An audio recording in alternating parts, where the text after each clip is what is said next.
much different. Putting your hair in a bun and throwing a uniform on is really easy.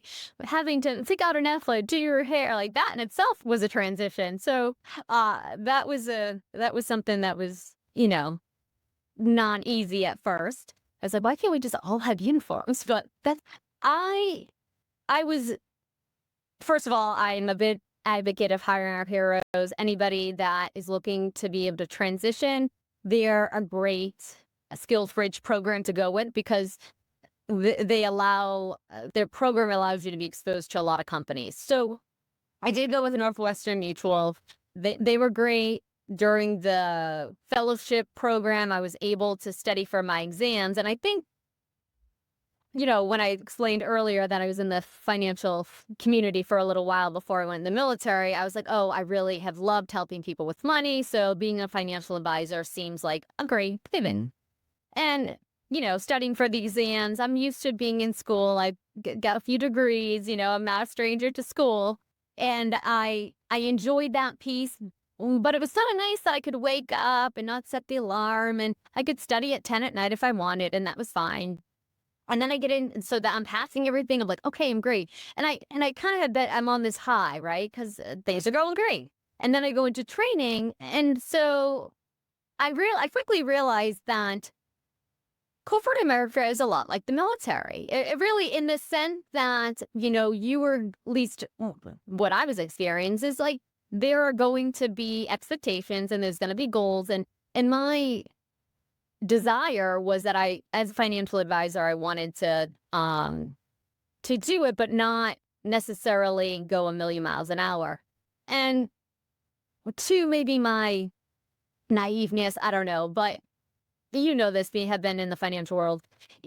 Initially building a business as a financial advisor is, if you're going to be successful, you're going to work a lot. And so there was lots of goals, and I'm very competitive. So I found myself working more hours than I was working before. And I was up at 5 a.m. and I just felt like I was going even faster than I was in the military, and realized that I worked really hard in the military to be able to retire from the military, to not have to do this. Yeah. If I wanted to do it, that's one thing. But I realized that it wasn't what I wanted to do, and wanted to stop forcing myself to make decisions. Like, it's okay not to have a plan. It's okay to not decide anything for a little while. And when I came to that realization, it's almost as if my 93-pound body became like 50 pounds. Yeah. I just felt a lot lighter. I was like, okay, we've made great financial decisions. We're in a spot where I can, I get a retirement check.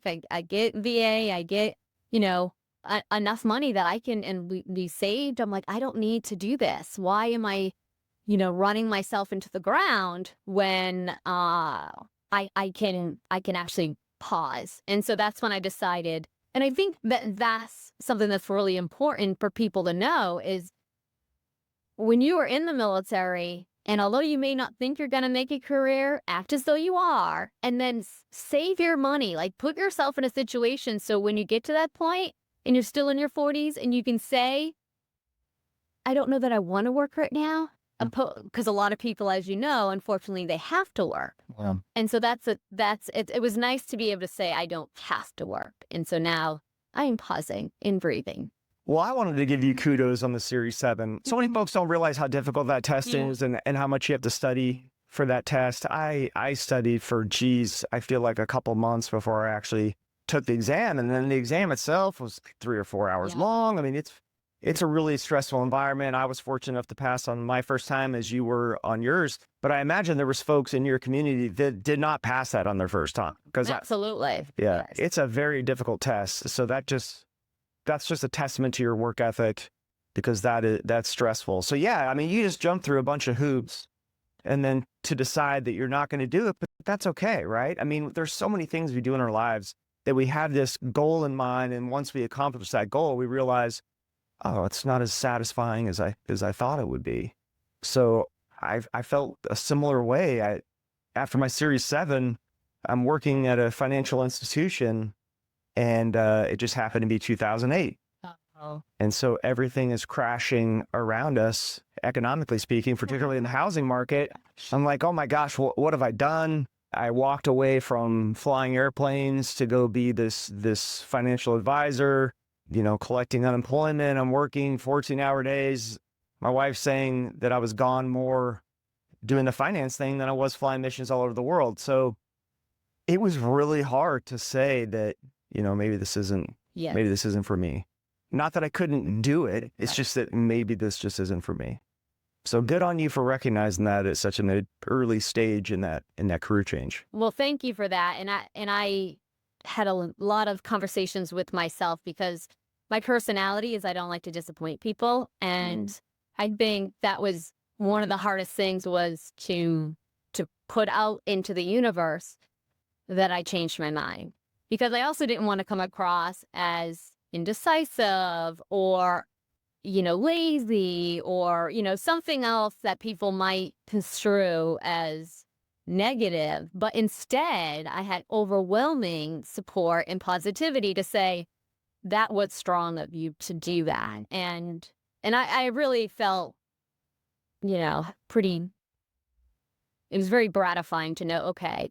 And if nothing else, I wanted to say, it's okay, like you said, because I think that there are people that feel